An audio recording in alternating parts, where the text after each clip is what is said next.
Commander Kate Harrison hadn't taken her eyes off the holographic display for the past hour. The swirling mass of Jupiter's atmosphere shimmered before her, its usual chaotic patterns now showing something that made the hairs on the back of her neck stand up. 17 years of monitoring the gas giant's storms had taught her one thing. When Jupiter's electromagnetic patterns change, you paid attention. "Mom." Lieutenant Rivera's voice broke through her concentration. "Third shift is ready to take over the monitoring station. Tell them to wait." Harrison replied, her fingers dancing across the holographic controls. The three-dimensional representation of Jupiter's magnetosphere twisted under her commands, revealing layers of data that most would find incomprehensible. "Look at this pattern in the polar vortex. When's the last time you saw anything like it?" Rivera leaned in, his brow furrowing. The massive storm system over Jupiter's North Pole was behaving oddly, its usual counterclockwise rotation interrupted by what appeared to be systematic disturbances. Could be a sensor malfunction. "The radiation out here plays hell with our equipment." "No," Harrison shook her head, pulling up historical data alongside the current readings. "I've seen radiation ghosts before. This is different. These disruptions..." She highlighted a series of quantum fluctuations in the magnetic field. "They're too regular, too precise." The main bridge of Defense Station Galileo hummed with the quiet efficiency of a well-oiled machine.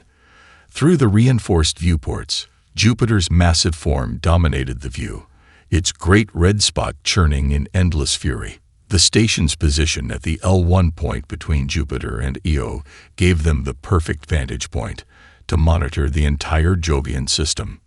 "Run a comparison," Harrison ordered, her voice carrying the weight of command. "Check these patterns against every known signature in our database." The station's quantum computers went to work, processing terabytes of data collected over decades of Jupiter observation. Harrison felt her stomach tighten as the results began flowing across her screen. The pattern matched only one previous record, a quantum signature recorded 6 years ago during humanity's first contact with the Orcs. "Get me Admiral Chen on quantum comm," Harrison barked, straightening her uniform. "Priority Alpha." The bridge crew snapped to attention, the casual atmosphere of the night shift evaporating instantly. Within moments, the weathered face of Admiral Chen appeared on the main screen, his expression already grim. "This better be good, Harrison. Do you know what time it is on Europa base?" "Sir, we're detecting Orcs' signatures in Jupiter's magnetosphere." She transmitted the data with practiced efficiency. "They're using the planet's magnetic field to mask their approach. Based on the disruption patterns, I estimate a fleet of at least 30 ships." The Admiral's face hardened as he reviewed the data. The Orcs, with their crystalline technology and dismissive attitude toward primitive humanity, had made their opinions clear during first contact. They saw Earth and its colonies as barely worth noting, a species still dependent on crude ionic power systems rather than their advanced quantum crystal matrices. "How long?" Chen's question cut through the tension. Harrison ran the calculations quickly. "The disruption patterns suggest they're already within the outer magnetic field. Given their known capabilities, 5 hours, maybe 6 before they breach the atmosphere."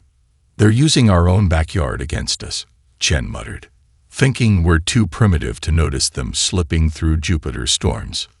"Sir," Harrison's voice carried a hint of steel, "request permission to initiate Defense Protocol Omega.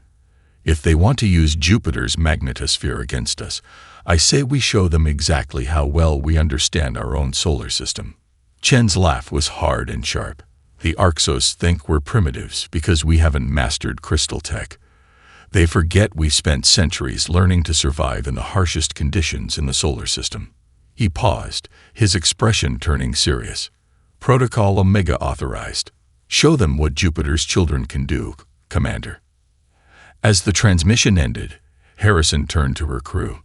"Sound General Quarters. Wake up every Storm Rider pilot we've got. If the Orcs want to play in Jupiter's magnetic field," she smiled grimly, Let's give them a proper welcome. The crystalline ships emerged from Jupiter's upper atmosphere like shards of ice breaking through clouds.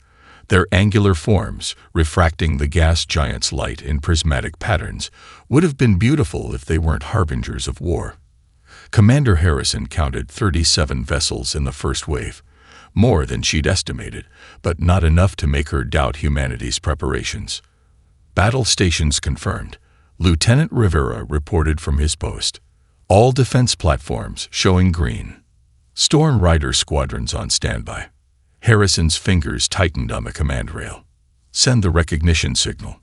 Let's at least pretend they might be here for diplomacy. The standard Earth greeting pinged across space. The response came instantly. A quantum burst that overloaded 3 minor sensor arrays and caused every warning light on the bridge to flash red. Well, Harrison muttered, that answers that question. Initiate defense pattern Delta. Let's show them our own show. The Jupiter defense grid came alive. Decades of planning and preparation unveiled themselves in seconds. Automated plasma turrets, previously masquerading as research buoys, emerged from their camouflaged positions within the Jovian storms. Electromagnetic mines, disguised as debris from old space stations, powered up their cores. And most importantly, the specially shielded battleships of the Jupiter fleet moved into attack formation. The Orcs' fleet pressed forward, their formation suggesting complete confidence or complete arrogance. Their first communication came through on all frequencies, translated by the station's quantum computers. Primitive species, your resistance is unnecessary. Surrender your facilities and prepare for enlightened guidance. Harrison's response was simple. Grid 6, fire for effect. A dozen plasma turrets opened fire simultaneously, their energy beams amplified by the intense magnetic fields they'd been designed to harness. The Orcs' ship's shields flared brilliant white, but held. Then something happened that the aliens clearly hadn't expected. The plasma beams curved, caught in Jupiter's magnetic field, and struck again from different angles. Direct hits confirmed, Rivera called out. Enemy shields at 80% and dropping. They're adjusting formation. The Orcs' fleet split into attack groups, their crystalline hulls glowing with accumulated energy. They'd expected to find primitive defenses, easily overwhelmed by their superior technology. Instead, they found themselves facing weapons specifically designed to use Jupiter's harsh environment as a force multiplier. Launch Storm Rider Squadron 1, Harrison ordered. Keep Squadrons 2 and 3 in reserve. Activate the minefield on my mark. The battle erupted in earnest. Orcs' energy beams lanced out, only to be deflected by the defense station's magnetic shields. Human plasma weapons continued their orchestrated dance through Jupiter's magnetic field, each shot carefully calculated to use the planet's natural forces to maximum effect. Enemy cruiser breaking formation. The tactical officer's voice carried a note of triumph. Their shields can't compensate for the magnetic interference. Harrison watched as the massive crystalline vessel tried to retreat into Jupiter's atmosphere. Mark target for Squadron 1. Let's show them what our primitive pilots can do. The Storm Riders struck like lightning, their smaller ships diving through conditions that would tear apart anything not specifically designed for Jupiter's extreme environment. Their missiles, guided by the same magnetic fields the Orcs were trying to hide in, found their mark. The crystalline cruiser shattered, its pieces scattered across the Jovian sky like a broken mirror. Multiple enemy ships adjusting course, Rivera reported. They're trying to target our power relays. Station Ganymede reports heavy fire. Harrison's mind raced through scenarios she practiced countless times. Redirect Grid 4 and 5 to support Ganymede. Begin charging the electromagnetic pulse arrays. If they want to play with power. She paused, watching as another Orcs ship fell to the combined fire of plasma turrets and Storm Rider strikes. The aliens were learning, adapting their tactics, but so were the defenders. This was just the beginning, and humanity had more surprises waiting. Send word to all stations, Harrison commanded, her voice steady as Jupiter's storms raged behind her. "The line holds here. Show these superior beings what humanity can do when we're fighting for our home." The battle for Jupiter had begun, and every human on the line knew their role. They weren't just fighting for survival. They were fighting to prove that humanity's place among the stars had been earned through ingenuity, determination, and the ability to turn the harshest environments into their greatest allies. Lieutenant Jack Rodriguez watched his quantum readout spike as his Storm Rider fighter dove into the upper layers of Jupiter's atmosphere. The ship's hull creaked under the intense pressure, but he knew exactly how far he could push it. You didn't survive 3 years as a helium-3 harvester in the Jovian storms without learning to dance with death. Storm Rider lead to all units. He transmitted through the magnetic-hardened comms. "Remember your training. These storms are our playground, not our enemy. Let's show these crystal cowboys how we do things in the Jupiter cores." His squadron of 12 fighters plunged deeper into the roiling clouds. Behind them, the main battle raged between the defense grid and the Orcs fleet. Ahead lay their target, a cluster of crystalline ships attempting to flank Station Ganymede through Jupiter's lower atmosphere.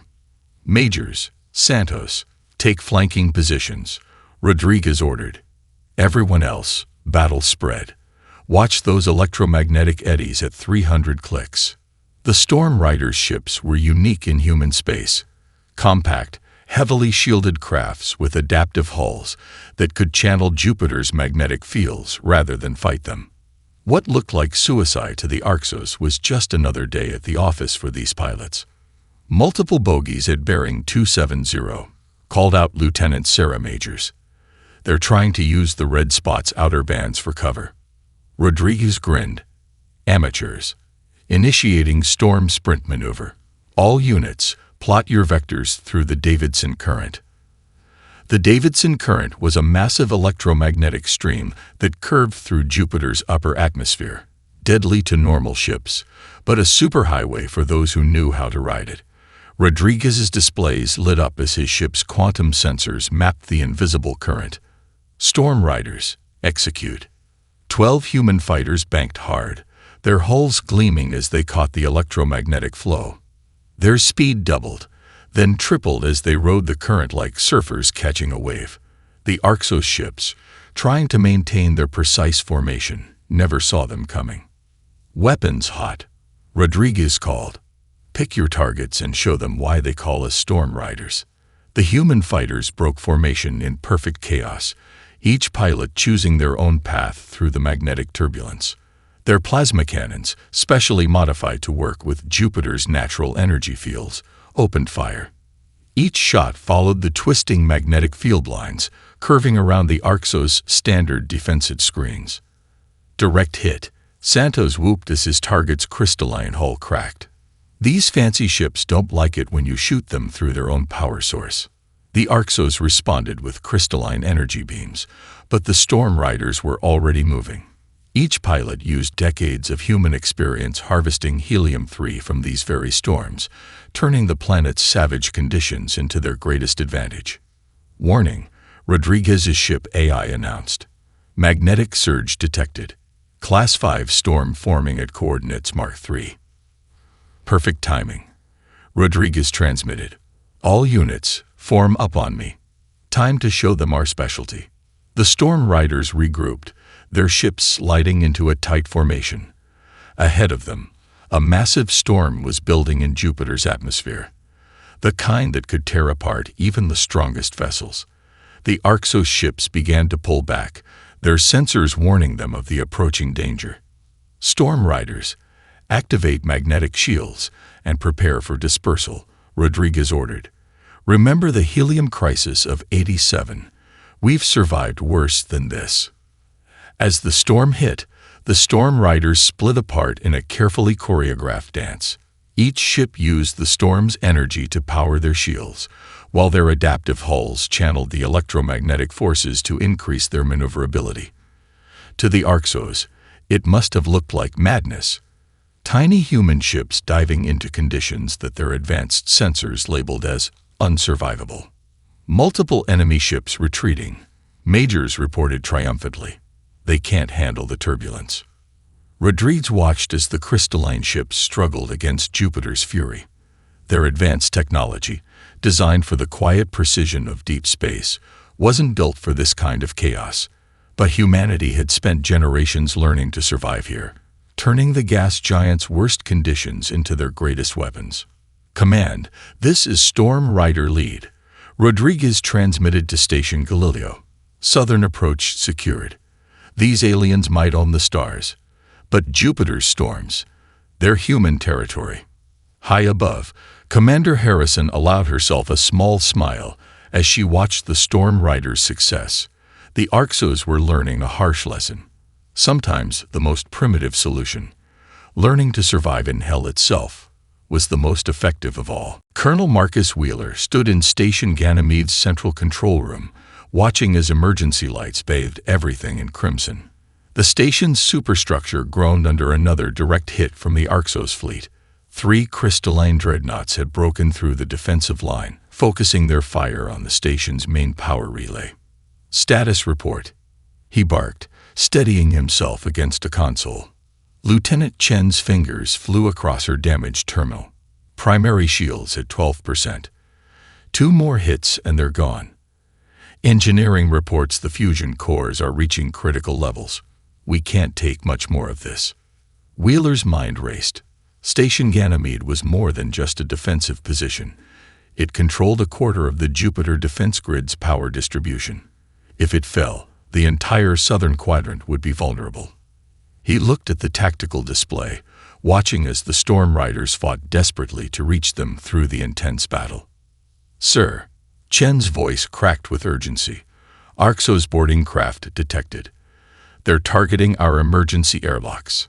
Seal all bulkheads, Wheeler ordered. Security teams to defensive positions, and get me a direct line to Commander Harrison.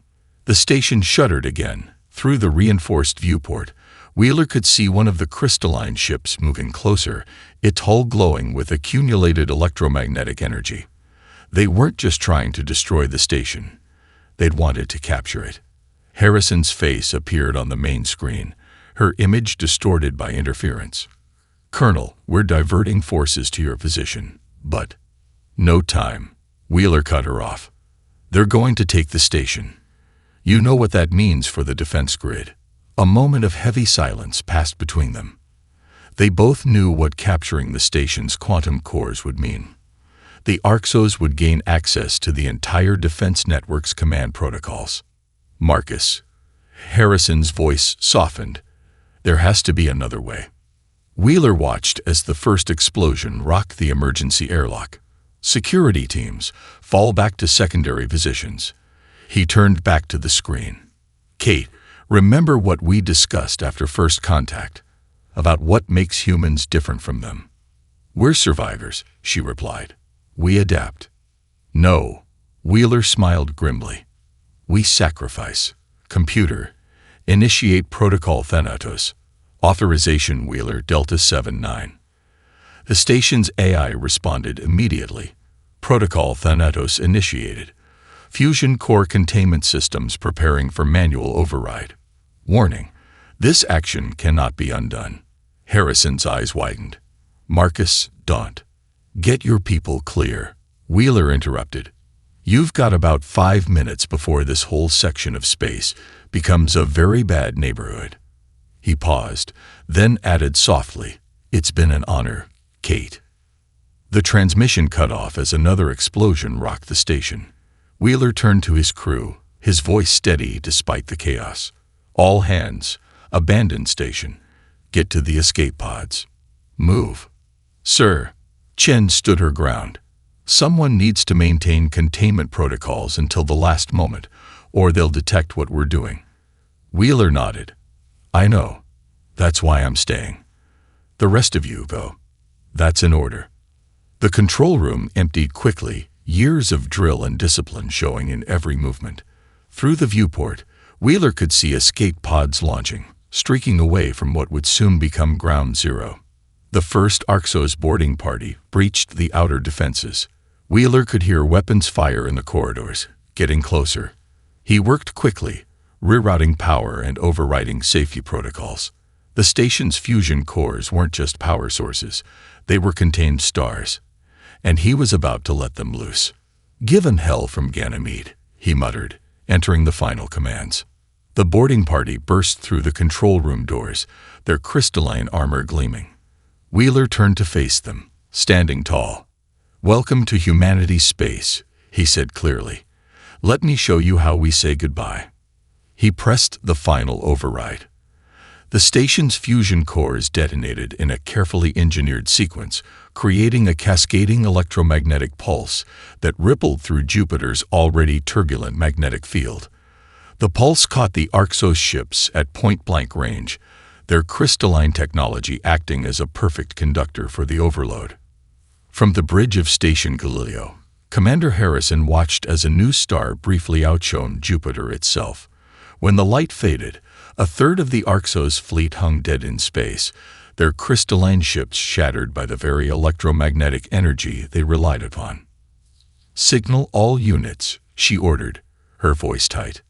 "Push forward. Colonel Wheeler just showed us their weakness.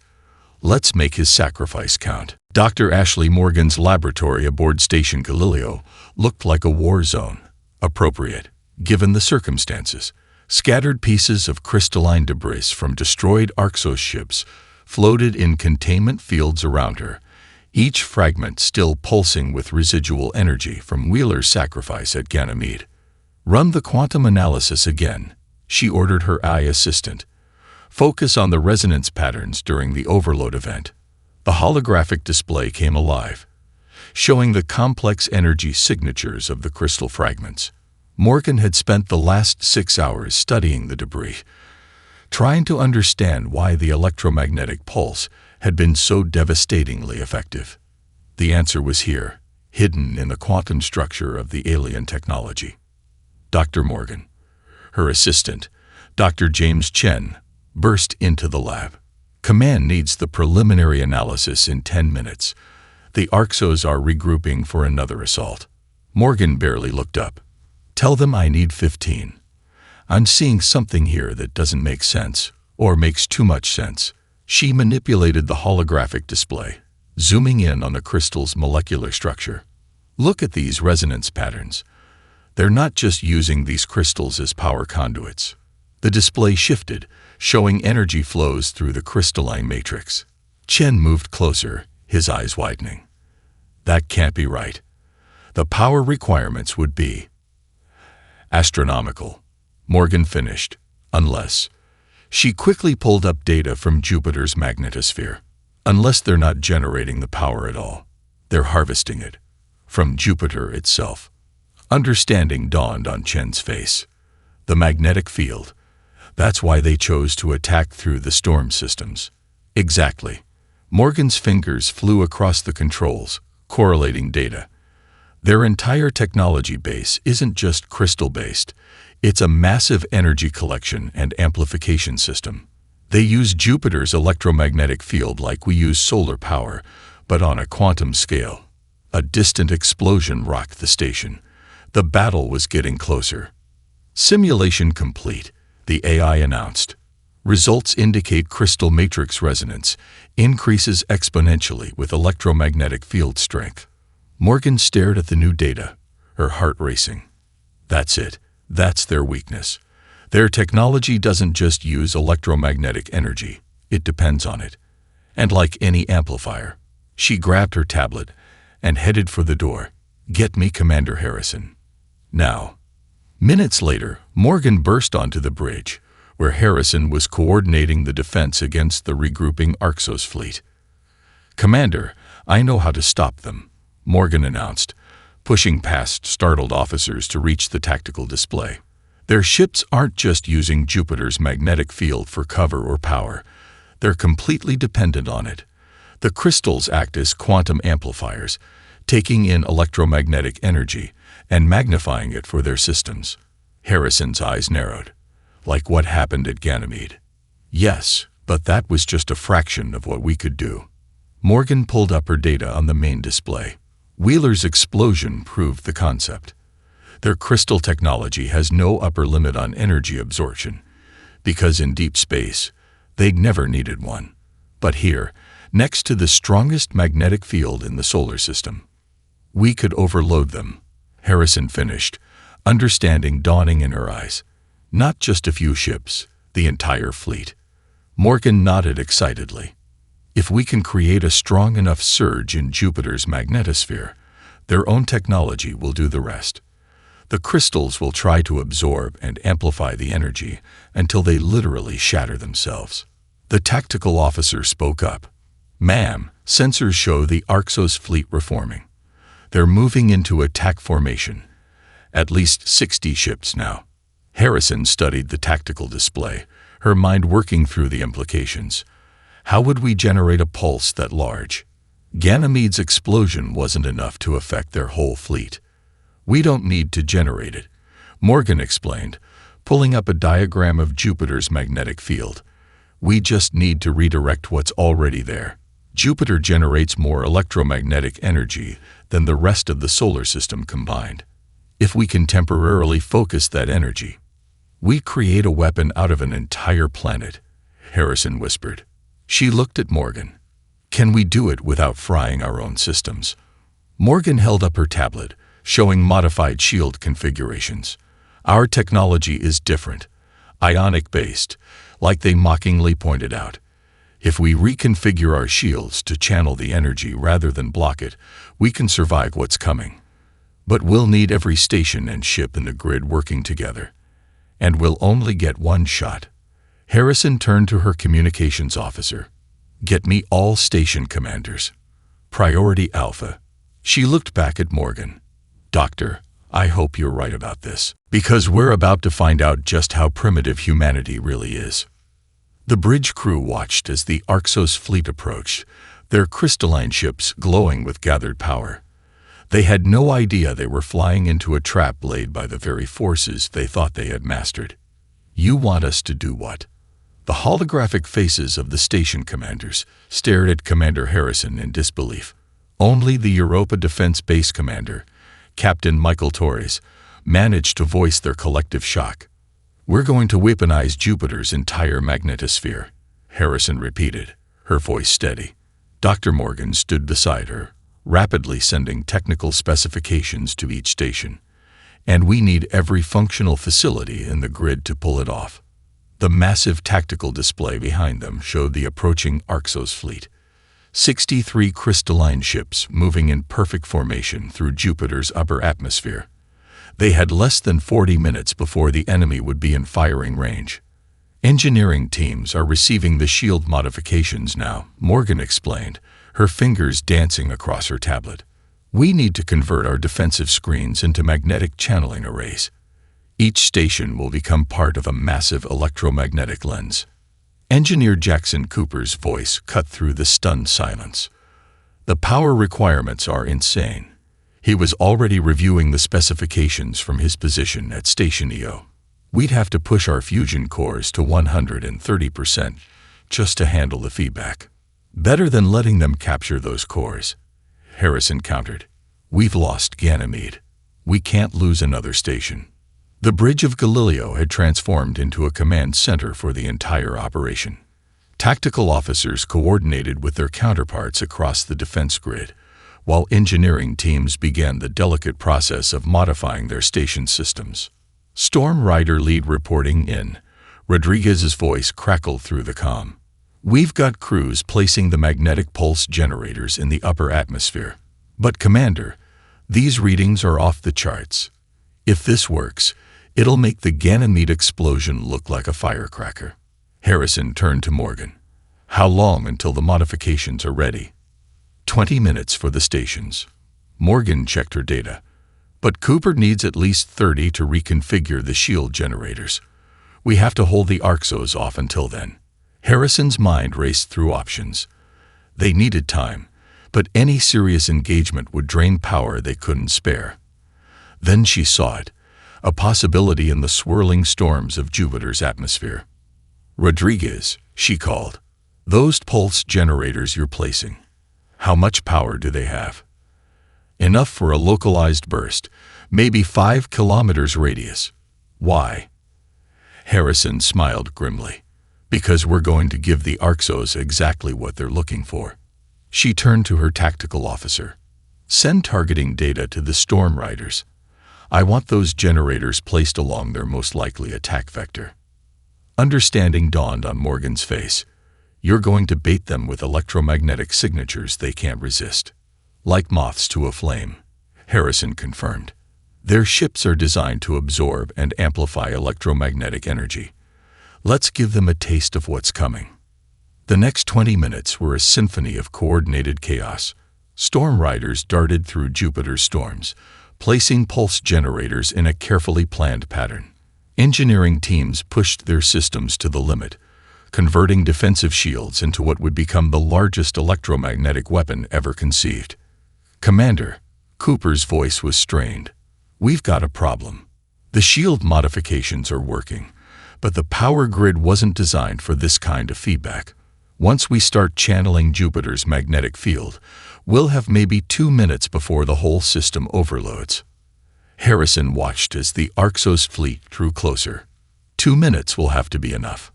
Dr. Morgan, what's the status of the atmospheric calculations? Morgan's face was illuminated by her holographic displays. Jupiter's magnetic field is already stronger than usual. A natural surge in the magnetosphere. If we time this right, we can use that to our advantage. All stations, report in, Harrison ordered. One by one, the stations confirmed their readiness. Europa Base, Io Station, Callisto Point, each one representing humanity's foothold in the Jovian system, now transformed into components of a massive weapon. Storm Rider squadrons, fall back to safe distance, Harrison commanded. All stations, begin power transfer to shield generators. Let's show these advanced beings what happens when they underestimate humanity's understanding of our own solar system. The Orcs fleet entered the outer defense perimeter, their crystalline ships glowing with captured electromagnetic energy. They had no way of knowing that every photon they absorbed brought them closer to their doom. All stations, Harrison's voice was steel. Prepare to execute Operation Thunderstrike on my mark. We're about to remind them why humanity survived Earth's harshest environments before reaching for the stars. The trap was set. Now they just had to spring it before their own systems overloaded.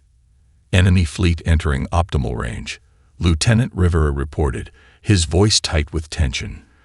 The tactical display showed the Orcs ships advancing in their crystal-perfect formation, their hulls gleaming with absorbed energy from Jupiter's magnetosphere. Commander Harrison stood at the center of Galileo's bridge, her hands clasped behind her back. Dr. Morgan, status of the magnetic pulse generators. All generators showing green, Morgan replied from her station, surrounded by holographic readouts of Jupiter's electromagnetic field. Storm Riders completed the final placement. Rodriguez's team is clear of the danger zone. The bridge hummed with nervous energy as every officer watched their stations. They'd get one shot at this. If they failed, the entire Jupiter defense line would fall. Orcs' fleet is responding to the pulse generators, the tactical officer announced. They're adjusting course, just as you predicted, Commander. Their ships are moving to absorb the energy signatures. Harrison allowed herself a small smile. Begin power transfer to shield generators. All stations, prepare to initiate electromagnetic channeling sequences. Engineer Cooper's voice crackled over the comm from Station EO. Warning. Shield modifications are already showing strain. The magnetic feedback is higher than simulated. We'll have less than 2 minutes once we start. 90 seconds is all we need. Harrison responded. She turned to Morgan. Doctor, time it with Jupiter's natural surge. Morgan's fingers flew across her controls, coordinating with the AI systems. Magnetic field intensity rising. Jupiter's storm systems are intensifying. Natural surge approaching peak in 30 seconds. The Orcs' fleet moved closer, their ships spreading out to maximize energy absorption. Their crystalline hulls pulsed with captured power, creating a beautiful but deadly light show against Jupiter's swirling clouds. Enemy vessels powering weapons, Rivera warned. They're preparing to fire. Not yet, Harrison ordered, watching the tactical display. "Wait for it." The first Orcs' energy beams lanced out, striking the modified shields of the defense stations. Instead of being deflected, the energy was absorbed and channeled, adding to the building power. "Natural surge peaking," Morgan called out. "All stations report ready." Harrison took a deep breath. Everything they'd planned, everything they'd sacrificed, came down to this moment. Execute Operation Thunderstrike. All stations, channel power now. The command rang through the defense grid. Every station, every generator, every modified shield began to focus and redirect Jupiter's enormous electromagnetic field. The gas giant's magnetosphere, already the strongest in the solar system, was suddenly bent and concentrated like light through a magnifying glass. The effect was immediate and spectacular. The Orcs' ships, designed to absorb and amplify electromagnetic energy, began to glow brighter and brighter. Their crystalline hulls, perfect for channeling power, became their ultimate weakness. Enemy vessels showing power spikes. Rivera shouted over the growing electromagnetic interference. "Their systems are overloading." Through the viewport, Harrison watched as the first crystalline ship began to fracture, its perfect structure unable to handle the massive surge of energy. The cracks spread like lightning through its hull before the entire vessel shattered into a million glittering pieces. Multiple enemy ships experiencing critical failures. The tactical officer reported. "Their formation is breaking." The Orcs' fleet tried to scatter, but they were caught in their own trap. Their technology, dependent on absorbing and amplifying electromagnetic energy, couldn't shut down fast enough. Ship after ship began to crystallize and shatter. Station shields at critical levels. Cooper's warning cut through the chaos. 30 seconds until total system failure. Harrison gripped her command rail as Galileo shuddered under the strain. "Hold position. Keep channeling power." The space around Jupiter had become a storm of electromagnetic energy and crystalline debris. The remaining Orcs' ships tried desperately to retreat, but their engines, powered by the very energy that was destroying them, only hastened their destruction. 15 seconds to shield failure. Morgan's voice rose above the warning klaxons. "The cascade effect is spreading through their entire fleet. Their own ships are amplifying the overload." Through the interference and chaos, Harrison watched as humanity's gambit paid off. The Orcs' fleet, their superior technology transformed into a fatal flaw, broke apart in a display that rivaled Jupiter's most spectacular storms. "Shield failure imminent. All stations, power down," Harrison commanded. "Emergency protocols. Now." As the electromagnetic storm subsided, the bridge crew stared in awe at the aftermath. Where once had been a mighty fleet of crystalline ships, now only debris remained, glittering against Jupiter's eternal storms. "Battle damage report," Harrison ordered quietly, though she could barely hear her own voice over the pounding of her heart. Rivera checked his readings. "Enemy fleet. Destroyed. Commander. All 63 ships confirmed eliminated." He looked up, a mix of disbelief and pride in his eyes. "We did it. We actually did it." Harrison nodded, watching Jupiter's storms return to their natural state. "Send word to all stations. The line holds. Humanity's space remains our own." 3 days after Operation Thunderstrike, Commander Kate Harrison stood in Galileo's observation dome, watching recovery teams navigate through fields of crystalline debris. Each fragment caught Jupiter's light, creating a new kind of ring system around the gas giant, a glittering monument to humanity's defiance. "Damage assessment complete, Commander," Lieutenant Rivera reported, joining her at the viewport.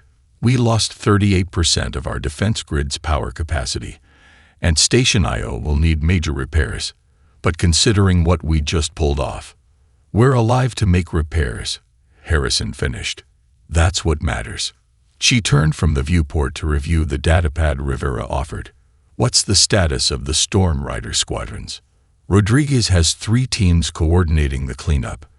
They're collecting the larger crystal fragments for Dr. Morgan's research team. Rivera paused. We also found Colonel Wheeler's emergency beacon. Search and rescue recovered his body an hour ago, along with 16 other crew members from Ganymede. Harrison closed her eyes briefly. Make sure they're given full honors. Their sacrifice made this victory possible. Commander, Dr. Morgan's voice came urgently through the comm. You need to see this. We're picking up quantum signatures at the edge of the defense perimeter. Harrison and Rivera rushed to the bridge, where Morgan's team had their sensors trained on the approaching signal. The tactical display showed a single crystalline vessel, smaller than the warships they'd faced, its design clearly different. They're broadcasting on all frequencies, the communications officer reported. It's a request for parley.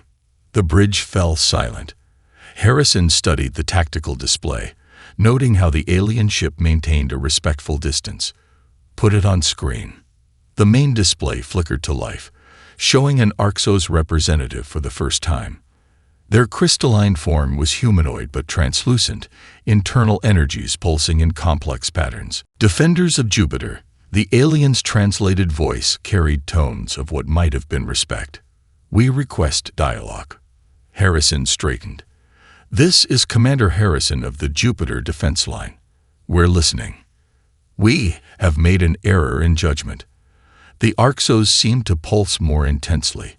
Our preliminary surveys identified your species as primitive, dependent on ionic technology rather than quantum crystalline matrices. This assessment was incomplete. Your assessment, Harrison replied carefully, cost lives on both sides. Yes, the Orcs' representative's form shifted. We failed to understand that adaptation to hostile environments could lead to different, but equally valid, technological paths. Your species' ability to survive and thrive in conditions we considered lethal, it requires further study. Dr. Morgan stepped forward. You mean you want to understand how we turned Jupiter's magnetosphere into a weapon? Among other things, the alien's translation carried a note of what might have been curiosity. Your storm riders navigate conditions that our sensors classify as unsurvivable. Your defensive stations channel electromagnetic forces that should tear them apart. You have mastered your environment in ways we never considered possible. Harrison exchanged glances with her officers. What exactly are you proposing?